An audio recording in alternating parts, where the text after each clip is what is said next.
You've just traveled through 5,000 years of light, from stone temples to solar probes, from divine myth to human understanding. The story of the sun is, in truth, the story of us. A reminder that every dawn is a dialogue between power and humility. If you felt that light stir something within you, subscribe to Eternal Vault, where history, science, and mystery meet. Because here, we don't just tell stories. We reignite civilizations buried in time and thought. This is Eternal Vault, illuminating the unknown, one ancient truth at a time. From humanity's first dawn, the sun has been our constant clock and the primordial promise of order. It taught us the rhythms of time, the logic of cause and effect, and the cycle of the seasons, guiding our harvests and measuring our lives. More than a mere star, it was a living force, so central to existence that we wove it into our cosmologies, elevated it to a deity, and built entire cultures in homage to its light. The sun is a paradox. It is the guardian whose light coaxes life from the soil, and the tyrant whose fury scorches it to ash. It is both giver and taker, the bright axis of life and the dark mirror of our fragility. In this contradiction, we created gods of mercy and gods of wrath, building temples to its light and altars to its fury. This is the story of that eternal relationship, a chain of light strung across centuries, connecting the first awestruck human to the modern astronomer gazing at the same star. On the heat-blasted plains of the Nile, Egyptian civilization forged a theology with the sun as the heart of cosmic order. At its center was Ra, the solar god, manifest in kingship, law, and the very rhythm of the harvest. Yet for every act of Ra's creation, there was a counterforce. Sekhmet, his violent eye. If Ra was the architect of order, Sekhmet was his scorching sword. She embodied the sun's destructive turn, the feverish plague, the desert's sterile breath, the unyielding fury of war. She was the divine expression of a star that could both give life and ruthlessly take it back. Sekhmet's myth is one of terrifying clarity. When humanity rebelled against Ra, he unleashed his lioness daughter to deliver a lesson in absolute fear. She descended into a frenzy of slaughter, threatening to extinguish mankind. Only a divine ruse, a river of beer dyed like blood that lulled her into a stupor, could halt the carnage. Though she later transformed into a gentler force, the lesson was seared into memory. The very power that creates and sustains the world is, by its very nature, the same force that can utterly annihilate it. The Egyptians understood Sekhmet not as a monster to be slain, but as a necessary and terrifying truth.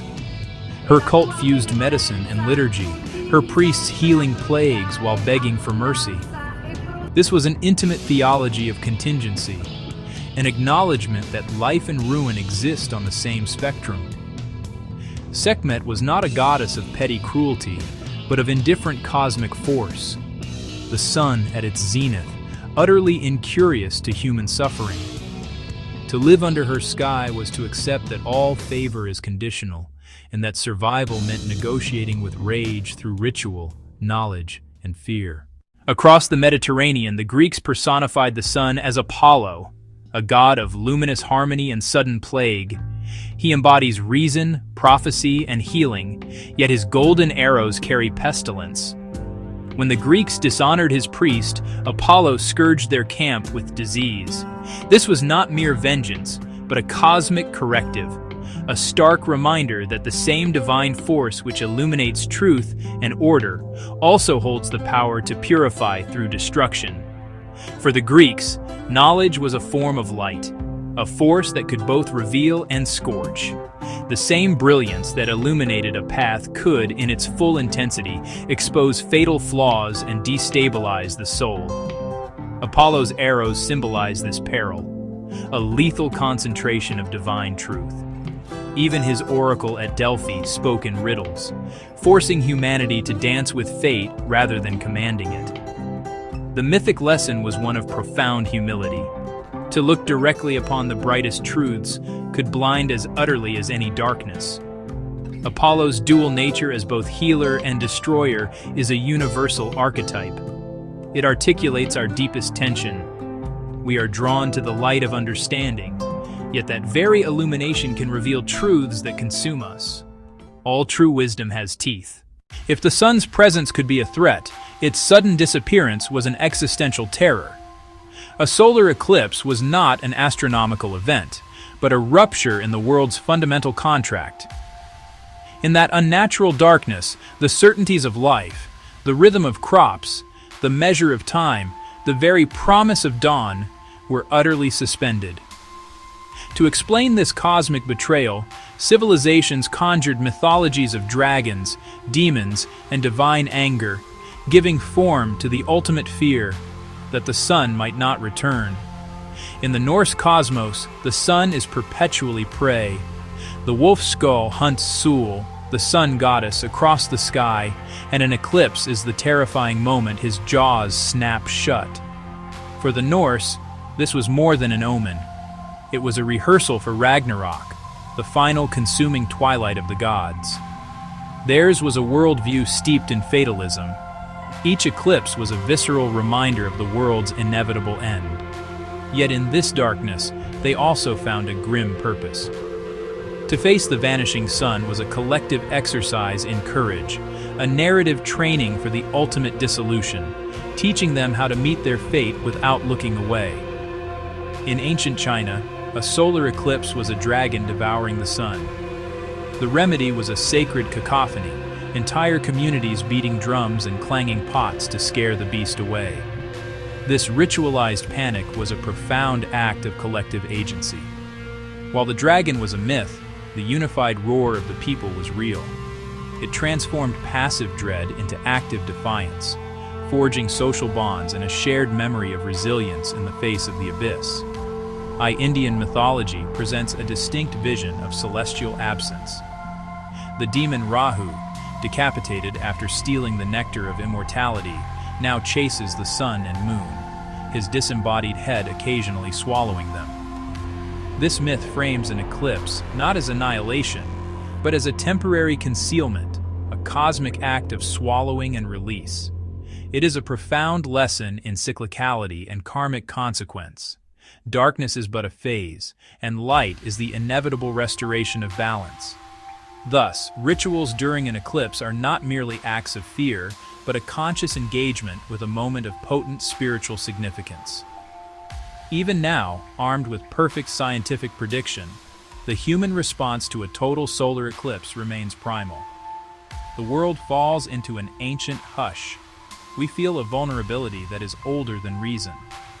Science maps the shadow, but it cannot silence the visceral shock of the dying sun or the profound joy at its return.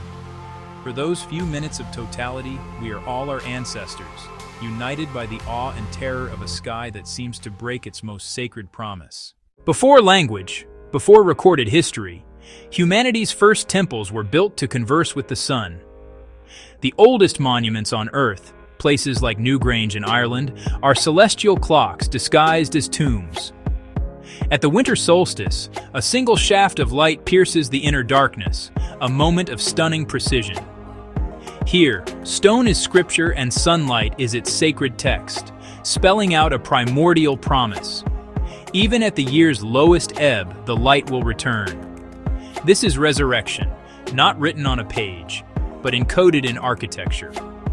From Stonehenge to the Coracancha, ancient societies transformed celestial rhythm into sacred ritual. They mapped the sun's journey with stone, turning astronomical precision into a matter of survival. Yet these sites are more than agricultural calendars. They are monuments where human imagination was made durable, where a beam of light was sanctified and a shadow was mapped, encoding meaning into the very landscape. These builders were not abstract philosophers, but the first scientists, a time when experiment and prayer were one. They observed the sun, recorded its path, and ritualized its light. In doing so, they transformed its ephemeral arc into a permanent testament of stone, a language of survival, rebirth, and the first laws of order. In Mesopotamia, the sun was more than a force of nature. It was the ultimate judge. The god Shamash, whose light revealed all, became the divine guarantor of law and order. He saw every deed, witnessed every oath. This is immortalized in the Code of Hammurabi, where Shamash himself bestows the rod of justice to the king. Here, the courthouse was a temple, and the sun's unwavering light was the first system of moral surveillance, giving rise to the very foundations of justice. Across the Americas, the sun demanded a different kind of tribute. For the Inca, Inti was a divine ancestor, his light legitimizing a sacred king. But for the Aztecs, the sun was a warrior god, starving in the sky. It required the sacred fuel of human hearts to continue its daily battle against darkness. What we now see as brutality was, to them, a sacred economy, a necessary logic of sacrifice to ensure the sun would rise and civilization would endure. The sun's many faces, judge, king, warrior, reveal its ultimate role, a tool of politics. Its favor is the original social capital. By controlling its symbols, rulers consolidated power. Temples became centers of knowledge and control. Calendars and sacrifices became instruments of order. Ultimately, the solar cult was less about theology and more about power, an ancient engine for social cohesion and political legitimacy. The sun's journey from deity to data began in ancient minds. Thinkers like Anaxagoras dared to see it as a physical object, not a god. Then Copernicus displaced our world from the center of creation. Galileo's telescope revealed an imperfect sun, scarred by spots. Finally, Newton bound the cosmos together with the law of gravity. Step by step, the language of divine mystery was translated into the universal tongue of mathematics. The wonder was not lost. It was upgraded. We now know the sun as a cosmic fusion reactor of unimaginable scale. The modern priests of this truth are scientists. Their prayers are data points, and their temples are control rooms. But the core feeling, the humbling awe in the face of a force vaster than ourselves, is unchanged. We simply swap the language of myth for the language of math to describe the very same miracle. There is also a sobering continuity in the modern period. The same energy that fuels life can be weaponized. Nuclear fusion, nature's method inside stars, was harnessed imperfectly by humans in bombs. The paradox of Prometheus returns. Knowledge yields power, and power brings existential risk. The sun's processes are both the source of our food and, metaphorically and literally, the blueprint for our capacity to destroy. The sun's modern cult is one of efficiency, not sacrifice. We build temples of glass and steel that silently convert its light into currency. But beneath this technological veneer, the old heart of worship still beats. We still gather in crowds to watch the sky go dark and mark the year's turn with festivals of light. The language has changed from prayer to physics, but the congregation remains, united by the same awe. Our modern vulnerability is still shaped by the sun. The ancient fear of divine wrath has been replaced by a technical one: coronal mass ejections. A solar storm like the 1859 Carrington event today could trigger a global technological collapse, disabling grids and satellites. The sun's power to discipline humanity remains absolute. Its natural tantrums now hold the power to unravel our synthetic world. The sun is the blueprint for our thinking. We still speak in its terms: enlightenment, dark ages, a new dawn. These are not just phrases, they are psychological archetypes.